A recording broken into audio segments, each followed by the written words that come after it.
एक महात्मा ही है, एक महिमा भी है। तो महाराष्ट्र की धरा पर जहाँ बहुत संत महापुरुष हुए, जो महाराष्ट्र की धरा है, संतों की धरा है, जैसे मेरे गुजरात भक्तों की धरा है। गुजरात में कौन हुए? बहुत सारे भक्त हुए, और महाराष्ट्र में बहुत बड़े बड़े संत हुए। ये संतों की धरती, ये महाराष्ट्र है। वहाँ भगवान त्र्यंबकेश्वर महादेव विराजमान है, जो ब्रह्मगिरी पहाड़ है। ये स्वयं शंकर जी का स्वरूप है, ब्रह्मगिरी पहाड़। और सामने एक नील पहाड़ है, वहाँ नीलांबिका माता का दिव्य मंदिर है, अन्नपूर्णा माता जी का मंदिर है। बहुत प्राचीन भगवान महादेव का लिंग स्वरूप भी वहाँ है, और असंख्य लिंग स्वरूप ये ब्रह्मगिरी पहाड़ के आसपास में है। तो गौतम ऋषि की तपस्थली ये ब्रह्मगिरी पहाड़ है। गौतम और अहल्या जी ने वहाँ निवास किया था। पशु की सेवा, पक्षियों की सेवा, मानव की सेवा, बहुत सारा सेवा कार्य ऋषि मुनियों ने संभाला था। सभी ऋषि मुनि जंगल में रहते थे, वन में ही रहते हैं। वनवासियों की, जंगलवासियों की सेवा करते थे। उसका निवास स्थान ही वन था, जंगल था। पशु की सेवा, पक्षियों की सेवा, परोपकारी जिनका जीवन था। ऋषि किनको कहते हैं? जिनका जीवन परोपकारी। कोई गणवेश ऋषि नहीं है। गणवेश तो एक पहचान है। आपको पुलिस में नौकरी मिली तो पुलिस का गणवेश पहनना पड़ेगा। मिलिट्री में आपकी भर्ती हुई तो मिलिट्री के वस्त्र पहनने पड़ेंगे। लेकिन ऐसा नहीं मानना चाहिए कि एक गणवेश वाले ही ऋषि हैं। जिनके पास गणवेश नहीं है तो भी गुणवेश होना चाहिए, वो भी ऋषि हैं। ऋषि उनको कहते हैं, किसी के ऋण में नहीं रहते वो, और सारी दुनिया को ऋण में रखकर इस दुनिया को छोड़कर जाते। उनका नाम है ऋषि। किसी का ऋण अपने सर पर नहीं रखते हो, सबके ऋण में से मुक्त रहते हैं। और जो जगत छोड़कर जाएंगे तब दुनिया को ऋण में रख कर जाएगा। उनका नाम है ऋषि। तो गौतम और अहल्या का जीवन चरित्र दिव्य जीवन चरित्र है। ब्रह्मगिरी पहाड़ पर उसने 10,000 साल तक भगवान शंकर जी का बहुत पूजन अर्चन साधन और तप किया था।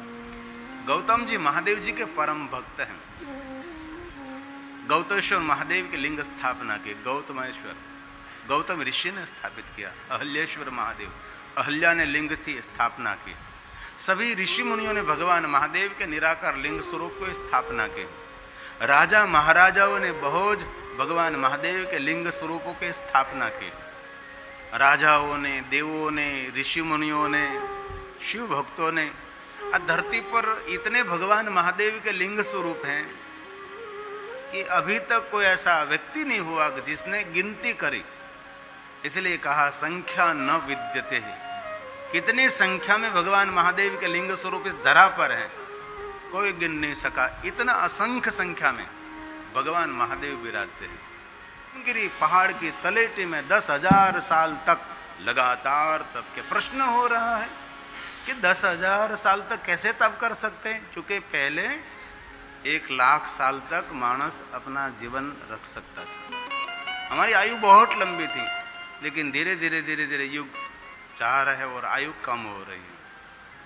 इसलिए पुराणों का भी अल्पीकरण करना पड़ा ना।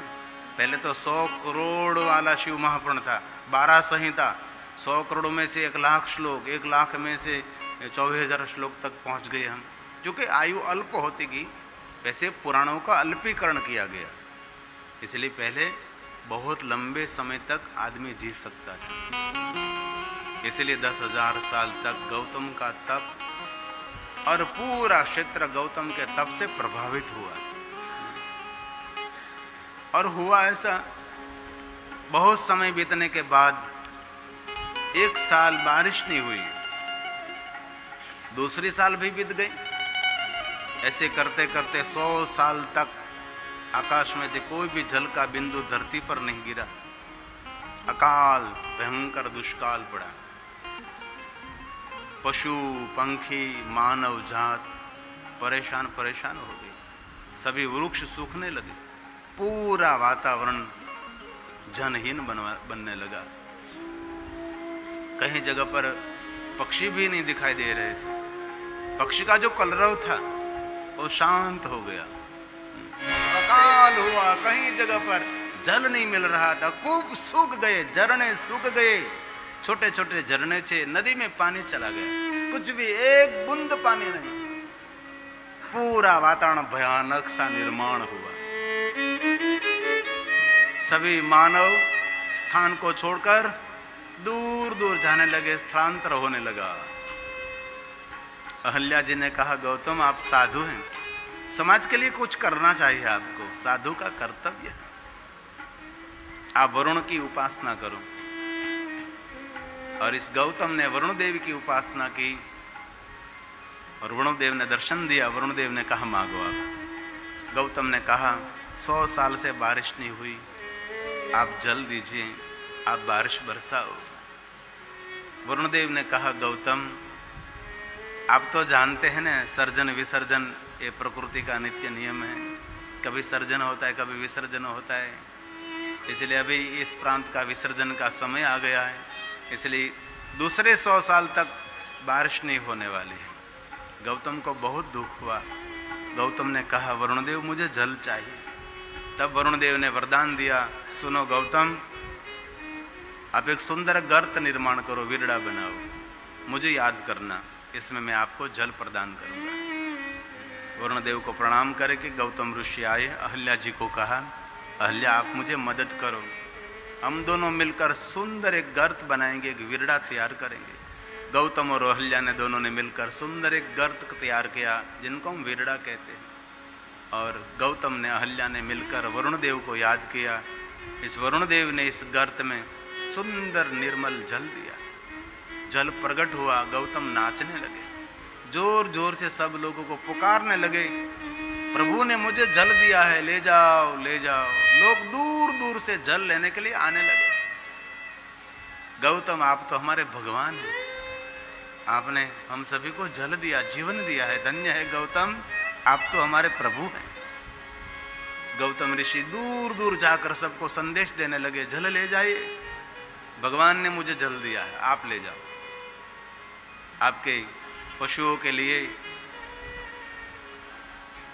सभी वृक्ष को सिंचन करने के लिए और आपके लिए जितना चाहे इतना जल यहाँ से आप ले जाओ। चारों तरफ से लोग आने लगे इस विरड़े में से जल लेने के लिए। विरड़ा तो बहुत छोटा था, लेकिन गौतम का मन बहुत बड़ा था। मानव धन से कितना बड़ा है, ये तन से कितना बड़ा है, ये वो महिमा नहीं है, लेकिन वो मन से कितना बड़ा है, वो बहुत महान है। मन के लोग बहुत छोटे होते हैं, मन बहुत छोटा होता है, देखने में तो बहुत होते हैं लंबे, वो बड़ा नहीं, मन जिनका बड़ा है। आज पूरे समाज में गौतम की कीर्ति फैलने लगी। गौतम आपकी जय हो, गौतम आपकी जय हो, आपने हमको सभी को जीवन दिया है। गौतम आप हमारे प्रभु हैं, आप हमारे भगवान हैं। चारों दिशाओं में गौतम के जय जयकार। क्यों? गौतम ने समाज के लिए कुछ किया है, इसलिए उसका जय जयकार हो रहा है, ये तो स्वाभाविक है। अपने लिए पूरा जीवन खत्म कर दो, आपके परिवार के लिए पूरा जीवन खत्म कर दो, आपकी कोई जय जयकार नहीं करेगा। लेकिन थोड़ा सा जीवन वहां से हटकर कोई और क्रांति करे, थोड़ा एक कदम आगे चले, तो कुछ जीवन में तथ्य रहेगा। बाकी तो सारी दुनिया अपने बच्चों के लिए, अपने परिवार के लिए कमा कमा कर मर जाती है और थोड़े दिनों के बाद कोई याद भी नहीं करते, और 12 दिन के बाद तो मिष्ठान खाते हैं। 12 दिन लगते हैं शौक, नहीं खाना नहीं खाना नहीं, बाकी तो कहीं लोग तो ऐसे हमने देखे हैं, हमने सुना भी, मेरे आंखों से देखे, परिवार में से कोई मर गया है, उसकी शमशान यात्रा में जाता है तो पहले खाकर जाता है कि वहां जाकर मैं नहीं खा सकूंगा, इसलिए पहले मैं भोजन कर लूं। ऐसे तो लोग हैं। इसलिए आप कितना लंबा जी रहे हैं उसका कोई मूल्य नहीं है, लेकिन आपका जीवन समाज के लिए, धर्म के लिए, सनातन के लिए कितना मूल्यवान है, ये बहुत महात्मा है। इसीलिए थोड़ा सा हटकर जियो, जहां अवसर मिले वहां सेवा स्वीकार लो। आप किसी की सेवा स्वीकारना नहीं, जहां अवसर मिले इस सेवा का कार्य स्वीकार लीजिए। रासु यज्ञ जब हुआ तब में कृष्ण ने झूठ उठाई, जब यज्ञ हुआ था तब कृष्ण ने झूठ उठाई, सेवा स्वीकारित, ये पंक्ति उसकी है। तो पूरे महात्माओं के सभा में, जंगल में, वन में, चारों तरफ गौतम के जय जयकार। क्यों जय जयकार? गौतम ने पूरे समाज को जल दिया, जीवन दिया है। समय तो बीतने लगा, कीर्ति इतनी बढ़ी, इतनी कीर्ति हुई चारों तरफ। गौतम निकले तो लोग गौतम को देखकर अपनी प्रसन्नता व्यक्त करने लगे। अरे गौतम के चरण रज अपने मस्तक पर चढ़ाने लगे लोग। इतना महात्म्य, इतना जय जयकार। लेकिन एक दिन हुआ ऐसा, सुबह का समय था, गौतम जी ने अपने शिष्यों से कहा, जाओ विरडे से जल लाओ, मुझे पूजा अर्चन करना है।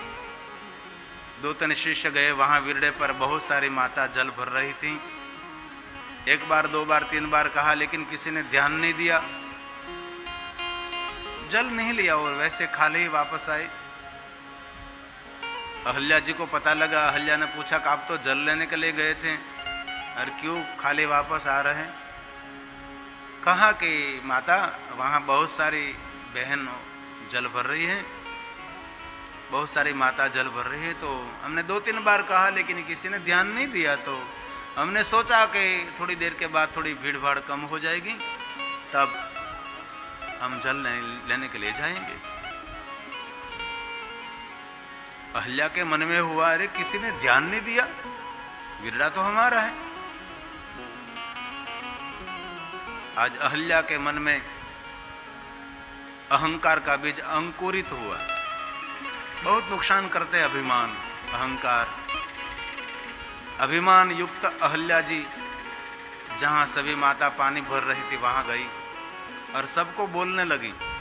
गौतम ने तप किया है, ये तप का फल है जल, और आप सभी ने ध्यान नहीं दिया। हमारे शिष्य जल भरने के लिए आए और आपने कुछ ख्याल नहीं रखा। ये विरडा हमारा है। और अहंकार की भाषा में, अभिमान की भाषा में बहुत सारे शब्द बोल दिए होंगे, क्योंकि अहंकार की भाषा में विवेक नहीं होता। निरंकुश भाषा रहती है अहंकार की भाषा, इसमें कुछ अंकुश नहीं रहता जो अभिमान से बोला जाता है। इसमें प्रियता नहीं रहती, वाणी की प्रियता खत्म हो जाती है जो अभिमान से, अहंकार से बोला जाता है। अभिमान व्यक्ति को खा जाता है, खत्म कर देगा। इसलिए रामेश्वर महादेव को प्रार्थना करके जाए, भगवान तेरी कृपा हो, किसी भी वस्तु का अभिमान ना आए, कभी अहंकार ना आए, कभी अक्कड़ता ना आए। हमारी नम्रता, विनम्रता, सरलता रोज बनी रहे, कोई दंभ ना आवे, बस ऐसी प्रभु को प्रार्थना करते रहना। अपने बच्चों को भी सिखाना, बेटा अभिमान मिथ्या है। इस पूरे ब्रह्मांड में पृथ्वी की कोई हस्ती नहीं है। ऐसी तो करोड़ों पृथ्वी इस ब्रह्मांड में है। एक सूर्य नहीं, करोड़ों सूर्य हैं। करोड़ों सूर्य को निर्माण करने वाले, करोड़ों ब्रह्मांडों को निर्माण करने वाले, करोड़ों पृथ्वी को निर्माण करने वाले, करोड़ों इंसान को निर्माण करने वाला वो निर्माण पति भगवान शिव कैसा होगा, कहाँ होगा? उसका तो कभी चिंतन करो यार। जीवन तो पानी का बुलबुला है, गया खत्म।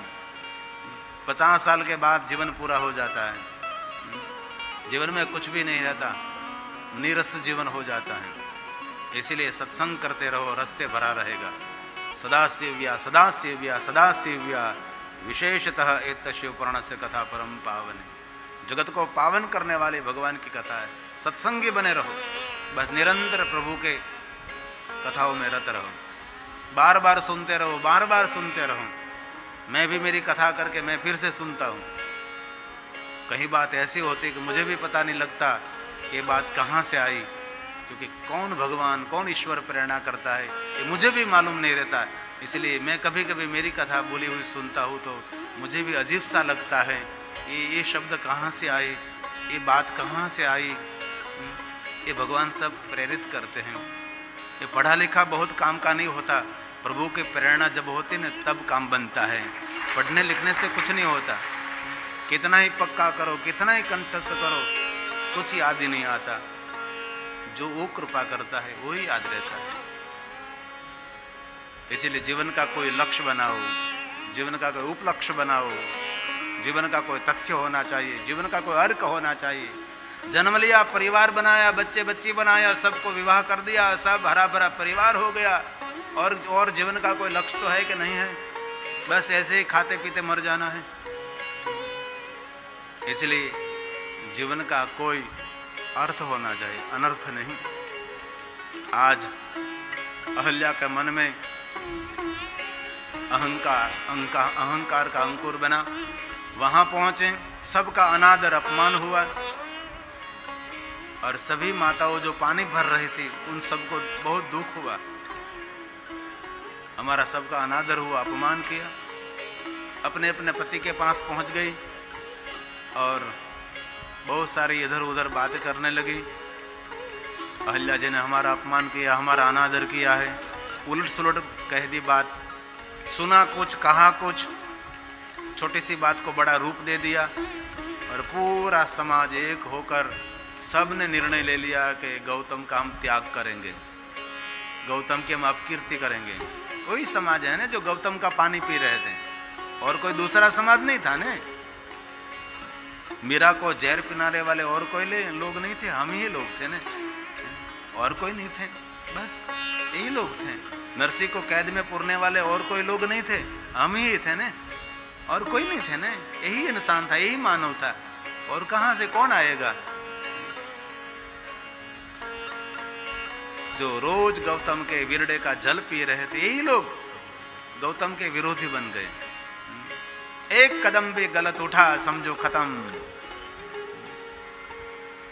जो नजदीक रहता है ना वो बड़ा डंक मार सकता है, दूर वाला बहुत नुकसान नहीं करता, जो निकट वाला नुकसान करता है। इसीलिए दूर लोगों के सावधान देने की जरूरत नहीं, आपके जो निकट है ना उससे सावधान रहो। मैं पहले कभी कभी देखता था सावधान इंडिया, इसमें लगभग ऐसा ही केस आता है, जो नजदीक वाला है वही नुकसान करने वाला होगा। कोई दूर का व्यक्ति उससे तो हम सावधान रहते हैं ना, नजदीक वालों से हम सावधान नहीं रहते, क्योंकि भरोसा रखा है ना, हमने विश्वास रखा उस पर। आज सभी पूरा समाज एक होकर निर्णय लेने लगे, गौतम की हम अपकीर्ति करेंगे, लेकिन अपकीर्ति करने का कुछ बहाना तो चाहिए ना। कैसे अपकीर्ति करें, कुछ तो चाहिए। सब ने मिलकर गणेश जी की उपासना की और गणेश जी को प्रकट किया गया। महाराष्ट्र है ना, इसलिए वहां तो गणेश प्रधान देते हैं महाराष्ट्र में। जैसे तमिलनाडु में, आंध्र में अयप्पा भगवान प्रधान रहते हैं, मुरुगन प्रधान रहते हैं, स्कंद भगवान कार्तिकेय, अयप्पा की उपासना यहाँ ज्यादा होती है। वैसे महाराष्ट्र में गणपति बाप्पा मोरिया, मंगल मूर्ति मोरिया, ये गणेश जी की उपासना वहां रहती है ना। यदि सब ने मिलकर भगवान गणेश की उपासना की, गणेश जी की साधना की, और भगवान गणेश जी को प्रकट किया गया। गणेश जी ने कहा मांगो आप सब ने मांगा कि गौतम की जितनी कीर्ति हुई है उतनी गौतम की अपकीर्ति हो जाए। गणेश जी ने कहा आप कैसे लोग हैं आप? गौतम ने आप सभी को जल दिया, जीवन दिया, और गौतम का ही आप जल पी रहे हैं, और गौतम की अपकीर्ति। जिनका खाते हैं उनका ही आप अनादर करते रहे। ये आप क्या मांग रहे हैं? कोई ऐसा वरदान मांगो आपका भी मंगल हो, सबका मंगल हो, ऐसा कोई दिव्य वरदान मांगो मेरे पास से। लेकिन कहीं लोगों को मांगना भी नहीं आता कि प्रभु के आगे से क्या मांगना चाहिए, भगवान के आगे कैसे अर्ज करनी चाहिए। सभी लोगों ने कहा ना, नहीं बस एक ही बात, गौतम की अपकीर्ति होनी चाहिए। गणेश जी ने कहा कोई बात नहीं होगा, देवी देवता तप साधना के अधीन हो जाते हैं कभी कभी, और अद्भुत लीला हुई है।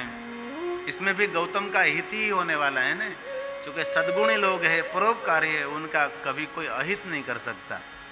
लगता है अहित हो रहा है, लेकिन उनमें भी उसका हित होता है। लगता है दूर से कि उसका अहित कर रहे लोग, लेकिन जो परोपकारी गुणवान है, सद्गुणवान है, भगवान का भक्त है, उनका दुनिया में कोई बाल भी बांका नहीं कर सकता, उनका कभी अहित कोई नहीं कर सकता। देखने में लगता है अहित हो रहा है, लेकिन कभी नहीं। आज गणेश जी ने अद्भुत लीला की है। गणेश जी ने एक वृद्ध गाय का रूप ले लिया और गौतम के आंगन पे गई और गौतम ने विरडे में से जल लेकर थोड़े जौ लगाए थे। जौ का वावेतर गया था, बोया था। जौ किस लिए? तो कहे जौ बड़ा हो जाए और उससे यज्ञ करे और यज्ञ से वातावरण दिव्य बने। तो बुढ़ी वृद्ध गाय वहां पहुंची, छोटे छोटे जौ थे वो खाने लगी। गौतम जी ने देखा, करे ये तो वृद्ध गाय दुबले पतली भूखी गाय है, करूं क्या? जौ तो बहुत छोटे हैं, गाय खा जाएगी तो मेरा यज्ञ नहीं होगा, करूं क्या मैं करूं? गौतम जी बाहर निकले। गौतम जी ने पहले तो गाय माता को प्रणाम किया, गाय माता जी मुझे क्षमा करे, ये जौ बहुत छोटा, आपका पेट नहीं भरेगा और मुझे यज्ञ करना है, यज्ञ के लिए मैंने जौ बोए हैं। गाय माता यहां से दूर जाओ आप, मैं जानता हूं आप भूखी हैं, दुबली पतली वृद्ध भी हैं, लेकिन मुझे यज्ञ करना है। यज्ञ करूंगा तो बारिश आएगी, पर्यावरण सुधरेगा। यज्ञ का कभी विरोध नहीं करना चाहिए। कहीं लोग यज्ञों का बहुत विरोध करते हैं, इतने घी क्यों डाल देते, इतने समित क्यों यज्ञ में डाल देते अग्नि में, लेकिन उनसे कुछ पर्यावरण बनता है, उसके उस प्रकृति निर्माण होती है। इसलिए हमारे ऋषि मुनियों की परंपरा है यज्ञ, उनका कभी विरोध नहीं करा। छोटा मोटा यज्ञ करना ही चाहिए, होमात्मक करे कभी कभी यज्ञ, कितना आनंद आता है, कितना आनंद मिलता है। ये मेरे ऋषि मुनियों की परंपरा है।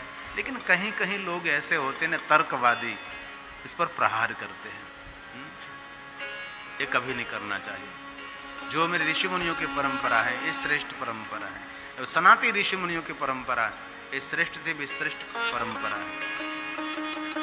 गाय को दूर करने के लिए घास में हाथ में एक घास का तूर्ण लिया, तिनका लिया और गाय को दूर करने के लिए ऐसे किया। और वृद्ध गाय थी, बुढ़ी गाय थी, गिर गई और इस गाय की मृत्यु हुई। सब लोग तो इंतजार कर रहे थे कि कब अब कीर्ति करे।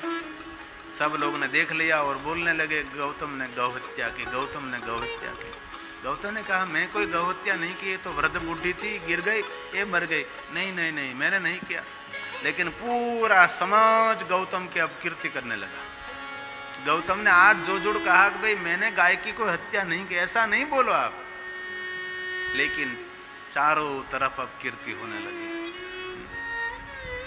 गौतम को बहुत दुख हुआ, ये मैं क्या किया, मेरे मुझसे क्या हो गया, मेरे आंगन में गाय की मृत्यु हो गई। जो लोग गौतम की प्रशंसा करते थे, जो लोग गौतम का जय जयकार करते थे, वही लोग हैं ना, वही गौतम की अपकीर्ति कर रहे हैं। इसलिए दुनिया तृणा दोरंगा धोखा कदी दर्शो नहीं, कभी नहीं।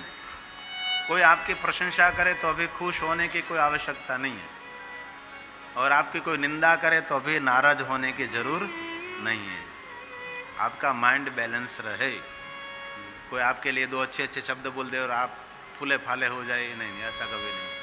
प्रशंसा भी स्पर्श नहीं करे और निंदा भी स्पर्श न करे। भगवान शिव जैसा सुंदर जीवन हम बनाएंगे। भगवान शिव में यही है ना, कोई मान अपमान नहीं, कोई प्रशंसा, कोई निंदा नहीं। ये भगवान शंकर, ये भगवान महादेव है। कोई पवित्र अपवित्रता कोई भेद नहीं, ये शंकर है। पवित्र गंगा मस्तक पर निरंतर विराजमान है, शमशान के भस्म अंग पर हैं, जहरीले सर्प कंठ पर हैं, कंठ में विष है, बोले तो अमृत, भाल में अग्निसा नेत्र हैं और चंद्र शीतलता से भरा हुआ है। ऐसा शंकर जी का एक तरफ डमरू बजा रही, दूसरी तरफ तीक्ष्ण त्रिशूल भी है ना। ऐसे शंकर जी का एक विचित्र रूप है, ऐसे महादेव हैं। गौतम ने कहा अहल्या, ये पूरे समाज में हमारी अपकीर्ति हो रही है। अहल्या ने कहा हम दोनों मिलकर भगवान शंकर जी का आराधन करेंगे, अपकीर्ति मिले है तो शांत हो जाएगी। भगवान शंकर जी सब कुछ शांत कर देंगे। अहल्या जी भगवान महादेव की परम भक्त है, और अहल्या जी और गौतम ने दोनों ने मिलकर भगवान महादेव का कठिन आराधन किया, कठिन तप किया। भगवान हमारी अपकीर्ति हुई है, हमारी रक्षा करो। आज गौतम और अहल्या की तपस्या से कारण भगवान शंकर जी वहां प्रकट हुए, और महादेव जी ने कहा अहल्या, गौतम जी आप कहो जो आपकी अपकीर्ति कर रहे हैं ना, त्रिशूल का प्रहार करो, सबको जलाकर भस्म कर दूं। शंकर जी ने कहा, गौतम ने कहा, नहीं नहीं महादेव, इस लोगों ने हमारी ईर्ष्या की, अपकीर्ति की। महादेव, हमारी भक्ति दृढ़ बनी है। कल का दुख आज की परिपक्वता है ना, जितना दुख मिलेगा इतने आप परिपक्व हो गए। जिसने दुनिया की ठोकर नहीं खाई ना, वो कभी पक्का नहीं होता। ठोकर खानी जरूरी होती है। अनुभव सबसे बड़ा खजाना होता है। नहीं नहीं महादेव, ये सभी लोग हमारी अपकीर्ति कर रहे हैं, हम जानते हैं बाबा, और आप कह रहे हैं कि त्रिशूल का प्रहार करो। नहीं महादेव, नहीं महादेव, ऐसा नहीं बाबा। एक प्रार्थना हमारी है। आपने आकाश गंगा को प्रकट किया, महादेव ने कहा। आपने पाताल गंगा को प्रकट किया, महादेव ने कहा। आप भागीरथी गंगा को प्रकट किया, महादेव ने कहा। आप दयारूपी गंगा को प्रकट किया तो कहा, ज्ञान गंगा को प्रकट किया तो कहा। गौतम अहल्या ने कहा, महादेव जी आपने सभी गंगाओं को प्रकट किया ने बाबा, हम पर कृपा करके जो हमारे विरोधी है उसके हृदय में हमारे लिए एक प्रेम के गंगा प्रकट कर दो, हमारी सभी अपकीर्ति शांत हो जाएगी। ये प्रेम की गंगा है ना। तो अहल्या ने कहा, महादेव हमारे वहां हमारे आंगन में गाय की मृत्यु हुई। गाय की हत्या तो हमने नहीं की है, लेकिन गाय को मरते हुए हमने देखा है। इसलिए भगवान हमारे लिए आप यहां गंगा को प्रकट करें। और भगवान शंकर जी ने गंगा को प्रकट किया। इस गंगा में गौतम और अहल्या जी ने सुंदर पहला स्नान किया। इस गंगा का नाम गोमती गंगा रही, जिनको गोदावरी हम कहते हैं, एक गौतम के द्वारा प्रकट हुई है। और भगवान शंकर जी ने कहा, गौतम अहल्या आप धन्य हैं, आप बड़े परोपकारी हैं। वहां भगवान ब्रह्मा जी पधारे, भगवान विष्णु जी पधारे। तीनों देवताओं ने कहा, ब्रह्मा विष्णु आप कुछ मांगो। ब्रह्मा विष्णु महेश ने कहा, हे गौतम अहल्या आप मांगो। गौतम अहल्या ने कहा, भगवान बस एक इच्छा है, किसी की कभी अब कीर्ति हो जाए और आपका दर्शन करे तो उनको फिर से कीर्ति मिलेगी। इसलिए आपके भक्तों के मंगल के लिए, सबको कीर्ति का दान करने के लिए आप तीनों देवता यहां स्थिर हो जाओ। और तीनों देवता वहां स्थिर हुए, इसलिए भगवान महादेव के भक्तों को कीर्ति देने के लिए। किसी की भी अपकीर्ति हो, महादेव जी आप उनका मंगल करना। तब ब्रह्मा विष्णु और महेश तीनों देवता वहां लिंग रूप में प्रकट रहे। वहां 3 लिंग प्रकट हुए, इसलिए इस ज्योतिर्लिंग का नाम है, बोलिए त्र्यंबकेश्वर महादेव। अभी भी भगवान महादेव का जो लिंग स्वरूप है वहां से जल निकल रहा है। कभी अवसर मिले तो अंदर जाकर आप दर्शन कर सकते हैं। भगवान त्र्यंबकेश्वर महादेव के शिवालय के गर्भगृह में किसी को जाने नहीं देते ना, बहनों को वहां नहीं जाने देते। अंदर गर्भगृह में उसको जाने की मना है। एक परंपरा है, उस लोगों की परंपरा का जतन करना चाहिए, उसका विरोध नहीं करना चाहिए। लेकिन कोई भी पुरुष शरीर को जाना है तो 5 बजे से 7 बजे तक अंदर शिवालय में जा सकते हैं। ये धोती पहनकर जा सकते हैं, ऐसे सांसारिक वस्त्र पहनकर शिवालय के गर्भगृह में वहाँ से जो पुजारी जी है नहीं जाने देते। इसलिए मैं बहुत समय पहले ये जो नील पहाड़ है वहाँ मैंने निवास किया था, तो मैं बहुत जल्दी सुबह में उठकर 5 बजे में भगवान त्र्यंबकेश्वर महादेव के शिवालय पहुँच जाता था। 5 बजे से 7 बजे तक हम वहाँ रहते थे। भगवान के नाम का पाठ, पंचाक्षर मंत्र का जाप, और अंदर भगवान के पास जाकर हम भगवान को जलाभिषेक करते, क्योंकि 5 बजे से 7 बजे तक अंदर जाने की अनुमति रहती है। कोई एक आचार्य को आप नहीं मिले ना, आचार्य आपके साथ रहेंगे, आपको पूजा भी करेंगे, आपके साथ भी रहेंगे, लेकिन बाहर से भी आप दर्शन कर सकते हैं। ये पीठ के अंदर लिंग है। आप बाहर से देखोगे तो ऐसा लगता है वहाँ लिंग ही नहीं है, लेकिन ये पीठ के अंदर छोटे छोटे शिवलिंग हैं, 3 शिवलिंग। इसलिए भगवान त्र्यंबकेश्वर की बहुत महिमा है। कभी अवसर मिले तो भगवान त्र्यंबकेश्वर महादेव का दर्शन करें। हमने थोड़े समय पहले वहाँ भगवान त्रयंबकेश्वर महादेव के सानिध्य में शिव महापर्ण का आयोजन किया था ना। जो मेरे जगदीश भाई खाटो वाला थे, जो मारवाड़ी हैं, जो राजस्थान के हैं, खाटो वाला परिवार है, जगदीश भाई रहते हैं जामनगर में। उसने त्र्यंबकेश्वर महादेव के सानिध्य में सुंदर शिव महापर्ण कथा का आयोजन कराया था ने। सबके रहने की सुविधा उसने की थी, भोजन की सुविधा। एक व्यक्ति ने आस्था टीवी में लाइव प्रसारण के साथ ये भगवान त्र्यंबकेश्वर महादेव के सानिध्य में 9 दिन हम रहे थे ना। 9 दिन भगवान की कथा की थी और बहुत सारे समूह में वहाँ भगवान की कथा सुनने के लिए पधारे थे। यहाँ तो दूर है, इसलिए आना बहुत कठिन है। सब यहाँ तमिलनाडु पहुँच नहीं सकते, यहाँ भाषा का भी प्रॉब्लम रहता है, ट्रेन भी एक चलती है, तो बहुत कम लोग आ सकते हैं। लेकिन आप सभी तो बहुत भाग्यवान हैं कि यहाँ रामेश्वर महादेव के सानिध्य में पहुँच गए और लगातार हम 7 दिन भगवान महादेव की महिमा गा रहे, सुन रहे हैं। लेकिन गुजरात से भगवान त्र्यंबकेश्वर महादेव का ज्योतिर्लिंग बहुत निकट पड़ता है ना, नजदीक है, बहुत दूर नहीं है। तो इस कथा सुनने से महात्म्य गाया है, वो मानव जीवन के सभी पापों में से मुक्त हो जाएगा। जो कोई भगवान त्र्यंबकेश्वर महादेव की कथा सुने, उनको भगवान त्र्यंबकेश्वर महादेव की यात्रा, पूजा, अर्चन, दर्शन का फल मिलेगा। जो ये कथा सुनेंगे उनका और उनके परिवार का मंगल होगा। सर्व मंगल मंगलम, सबका मंगल होगा। अंतिम श्लोक भगवान त्र्यंबकेश्वर महादेव। त्र्यंबकस्य च महात्म्यं ज्योतिर्लिङ्गस्य कीर्तितं यच्छ्रुत्वा सर्वपापेभ्यो मुच्यन्ते नात्र संशय। इसमें कोई संशय नहीं।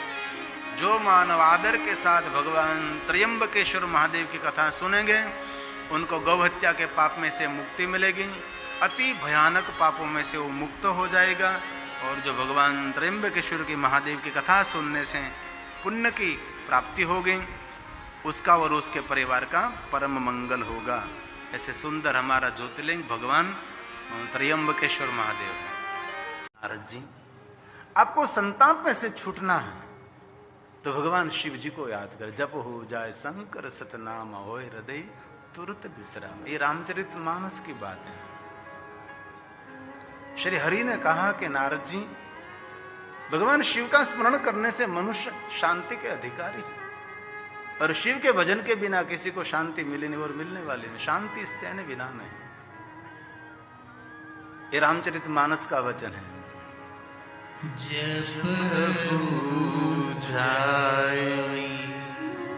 शंकर सतनाम।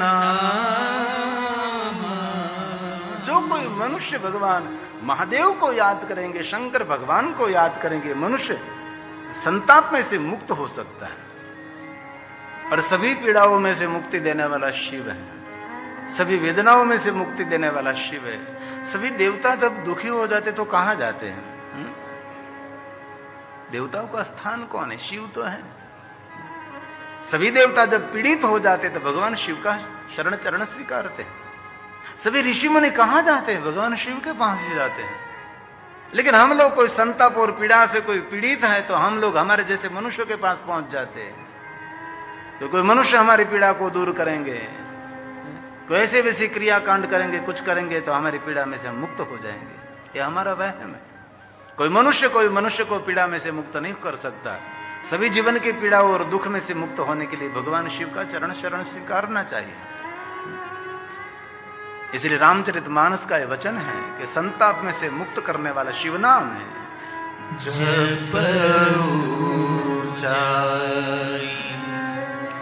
शंकर सतनाम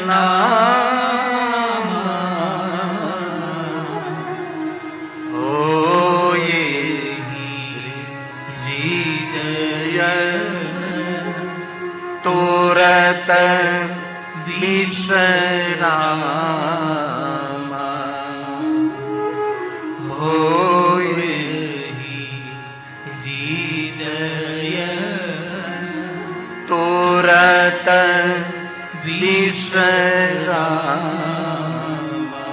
और शिव महापड़ ग्रंथ में भगवान व्यास जी ने उमा संहिता में कहा है कि जो भगवान महादेव को याद करता है मनुष्य जीवन के सभी दुख और संताप में से मुक्त हो सकता है।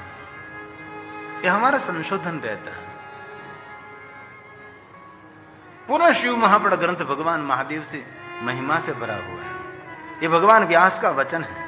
शिव नाम ही एक है जो संसार रूपी महारोग को शांत करने वाले हैं और कोई नहीं कर सकते।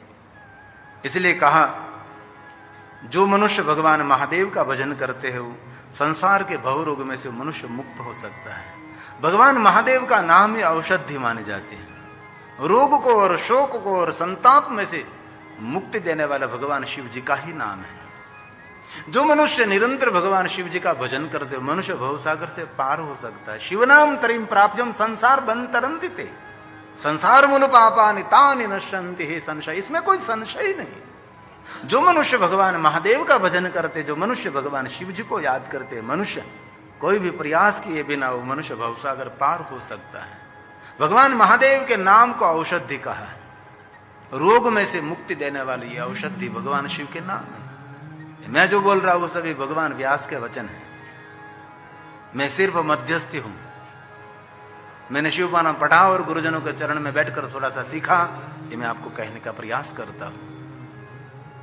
इसलिए जो मैं कुछ कहता हूं सर्व सिद्धांत निष्पन्नम, जो कुछ आपके समक्ष में बोलने का प्रयास करता हूं ये शिव महावण का आधार लेकर बोलता हूं। कोई नहीं कहा मेरे पास कोई आधार रहता है, उसके आधार पर हम आपको कहने का प्रयास करते हैं। ये श्लोक शिव महापड़ ग्रंथ का है, भगवान व्यास का है और उमा संहिता का है। शिव नामे शिव नामेव संसार महारोगे महारोग में से मुक्ति पाने के लिए भगवान शिव का ही शरण चरण स्वीकारना चाहिए। शिव के बिना कौन हमारा आधार है, शिव के बिना कौन हमारा सहारा है। इसलिए व्यास जी का ये वचन है, नान्यत् संसार रोगस्य शामकं दृश्यते मया शामकं दृश्यते मया। ये भगवान व्यास ने कहा मनुष्य अपने जीवन के रोग में से, शोक में से, ताप में से, संताप में से छूटना चाहते हैं तो भगवान महादेव के नाम का आश्रय करना चाहिए। हालता चालता बैसता उठता खाता पीता ऊँगता जागता भगवान शिव जी को याद करना चाहिए। पवित्र अवस्था में, अपवित्र अवस्था में, कोई भी अवस्था में पंचाक्षर मंत्र का जाप कर सकते हैं। और एक बात बहुत दिल से मैं कहता हूं, शिव पुराण में जो भगवान व्यास ने कहा है, बहुत सारे कठिन कठिन महान महान मंत्र बोलकर भगवान शिव का पूजन करे तो जरूर महान फल मिलता है। लेकिन जो मनुष्य पंचाक्षर मंत्र बोलकर शिव का पूजन करते हैं और जो फल मिलता है ऐसा फल कोई मंत्र दे ही नहीं सकता। इसलिए किसी को कोई मंत्र कंठस्थ नहीं है, कोई स्तोत्र कंठस्थ नहीं है, कोई अष्टक कंठस्थ नहीं, कोई स्तवन, कोई मुख पाठ नहीं है, तो सिर्फ पंचाक्षर मंत्र बोलकर भगवान शिव का पूजन कर सकते हैं। और हम दिल से कहते हैं कि जो मनुष्य पंचाक्षर मंत्र का जाप करते उनको कोई ग्रह पीड़ा नहीं रहती, उनको कोई पितृ पीड़ा नहीं रहती, क्योंकि सभी पितरों को शांत करने वाला शिव है, सभी ग्रहों को शांत करने वाला भगवान शिव है। आजकल मनुष्य पीड़ित है, उसका कारण एक ही है, मनुष्य ने शिव जी को छोड़ दिया। शिव हमारा मूल है, शिव हमारा आधार है, शिव हमारा प्रारंभ है, शिव हमारा जीवन है, शिव सब कुछ हमारे लिए है। इसलिए श्री हरि भगवान विष्णु जी ने कहा नारद संताप में से छूटने के लिए पंचाक्षर मंत्र ओम नमः शिवाय मंत्र का जाप करें।